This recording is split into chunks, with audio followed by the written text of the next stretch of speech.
नमस्कार, मैं हूं रविंद्र जैन और आप देखना शुरू कर चुके हैं सबकी खबर। मध्य प्रदेश में शिवराज सिंह चौहान के कार्यकाल का एक बड़ा घोटाला सामने आया है और अब इस घोटाले को लेकर लोकायुक्त ने एफआईआर की है। मैं आपको बता दूं, घोटाला इतना बड़ा है कि ये जो एफआईआर है वो केवल इस घोटाले का एक छोटा सा सिरा है, केवल एक छोटा सा सिरा है, जिसमें 9 अधिकारियों सहित 108 लोग मुलजिम हैं। ये छोटा सा सिरा मैं इसलिए बता रहा हूं, पूरी डिटेल से खबर बताता हूं। उज्जैन लोकायुक्त कार्यालय में एफआईआर दर्ज हुई है और पूरा मामला है कुंडालिया, जो बांध बन रहा है उज्जैन संभाग में आगर मालवा जिले में, उस कुंडालिया गांव के जो विस्थापित लोग हैं उन्हें मुआवजा देने को लेकर यह घोटाला हुआ है। इस कदर घोटाला है कि आप सुनेंगे तो दंग रह जाएंगे। दरअसल इसी क्षेत्र में एक गांव है भंडावत गांव, ये जो नलखेड़ा जो तहसील पड़ती है उसका भंडावत गांव है, और सरकार ने यह तय किया था कि जिनके घर मकान डूब क्षेत्र में आ रहे हैं, इस बांध में आ रहे हैं, उसमें जो 18 साल से छोटे जो बच्चे होंगे उन्हें 5 लाख रुपए विशेष मुआवजा दिया जाएगा। इसके अलावा 18 साल से ऊपर की भी अविवाहित जो बच्चियां होंगी उन्हें भी 5-5 लाख का मुआवजा दिया जाएगा। और इसकी जांच के लिए कि क्या वाकई उनकी उम्र कितनी है, इसमें महिला बाल विकास अधिकारी, राजस्व अधिकारियों की ड्यूटी लगाई गई थी। और आप विश्वास करेंगे 5 करोड़ से ज्यादा एक ही गांव में फर्जी मुआवजा बांटा गया है। जो 5 साल का बच्चा था, 6 साल का बच्चा था, 8 साल का बच्चा था, उसके फर्जी आधार कार्ड बनाए गए, पूरा रिकॉर्ड बदला गया और धड़ल्ले से मुआवजा बांट दिया गया। 5-5 लाख रुपए लोगों को मुआवजा दिया गया और जिन्हें मुआवजा दिया गया उनके घर पे पहुंचा है 1 लाख, 2 लाख, 3 लाख रुपए केवल दलाल खाते रहे। वहां सरकारी अधिकारी मिले रहे, वहां पर दलाल मिले रहे और वहां पर जो गांव के लोग हैं वो मिले रहे। जो भंडावत गांव है, केवल इसी गांव की जांच की लोकायुक्त ने, और जांच के बाद में एक तहसीलदार सहित 9 अधिकारियों जो रेवेन्यू के अधिकारी हैं उन पर एफआईआर की गई है और टोटल 99 अन्य लोग जो इसमें दलाल हैं या जिन्हें मुआवजा मिला है उनके खिलाफ एफआईआर की गई है। अब मैं आपको इसमें बहुत सारे खुलासे आज करने वाला हूं, जरा इस प्रोग्राम को पूरा देखिए। मैं समझता हूं कि शिवराज सिंह चौहान के कार्यकाल में ये घोटाले बहुत हुए थे। सिंचाई के घोटाले, सिंचाई के नाम पर घोटाले, मुआवजे के नाम पर घोटाले, कोई देखने वाला नहीं था, ऐसा लगता था। और अब लोकायुक्त ने अब जाकर, आप सोचिए 7 साल लोकायुक्त ने इसमें शिकायत में जांच की है और कई महीने से ये चीजें फाइलें लोकायुक्त के मुख्यालय में पेंडिंग पड़ी थी। अब जाकर इसमें एफआईआर हुई है। जो एफआईआर हुई है उसमें 9 लोक सेवक और बाकी एक टोटल 108 लोग हैं जिनके खिलाफ एफआईआर हुई है। बताया गया है धारा 7/13(1), 13(2) भ्रष्टाचार निवारण अधिनियम 1988 के अलावा जो भारतीय दंड संहिता की धारा 409, 420, 467, 471, 120B के तहत इनको अपराधी बनाया गया है।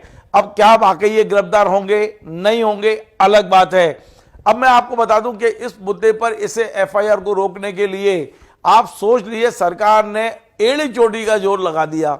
वहां जो आगर मालवा का प्रशासन बताया जाता है कि प्रशासन के अधिकारी कदम कदम पर अड़ंगे लगाते रहे, नहीं चाहते थे कि इस पर एफआईआर हो। वो तो भला करे कि वहां एक जिला पंचायत की सीओ आई थी हरप्रीत कौर, कलेक्टर ने उन्हें जांच सौंपी और हरप्रीत कौर ने जो अपनी रिपोर्ट दी है, यदि वो ओरिजिनल रिपोर्ट सामने आ जाए, जो मेरे सूत्र बता रहे हैं, तो कई चेहरे उजागर हो जाएंगे। तमाम लोगों के नाम लिखे थे, यहाँ की तक कि तमाम बड़े राजनेताओं के भी नाम उस लिस्ट में हैं। वो रिपोर्ट मैं कोशिश कर रहा हूं कि मेरे पास आ जाएगी तो मैं आपको फिर बताऊंगा कि किन किन के नाम हैं। लेकिन हरप्रीत कौर की रिपोर्ट के आधार पर कलेक्टर ने लोकायुक्त को वो दिया था, पूरी रिपोर्ट भेजी थी और लोकायुक्त ने पूरी जांच करके ये मुख्यालय भेजी। लगभग 6 महीने की प्रतीक्षा के बाद आखिर लोकायुक्त मुख्यालय ने अनुमति दे दी है। अब इसमें एक लोचा और है, और वो लोचा ये है कि ओरिजिनल जो उज्जैन एसपी कार्यालय है वहां से जो मुलजिम बनाए गए थे उनमें एक एसडीएम थे जिनका नाम था मिलिंद ढोके और एक तहसीलदार थी जिनका नाम था प्रीति घीसे। इन दोनों को भी मुलजिम बनाया जा रहा था क्योंकि इन दोनों ने ही इनके साठगांठ से ये पूरा घोटाले को अंजाम दिया गया था। लेकिन लोकायुक्त मुख्यालय ने इन दोनों के नाम हटा दिए हैं और यह कहा है कि इन दोनों की जांच ये मुख्यालय स्तर पर चल रही है। अब आप सोचिए कि किस तरह से जांच होती है और किस तरह से आरोपियों को बचाया जाता है।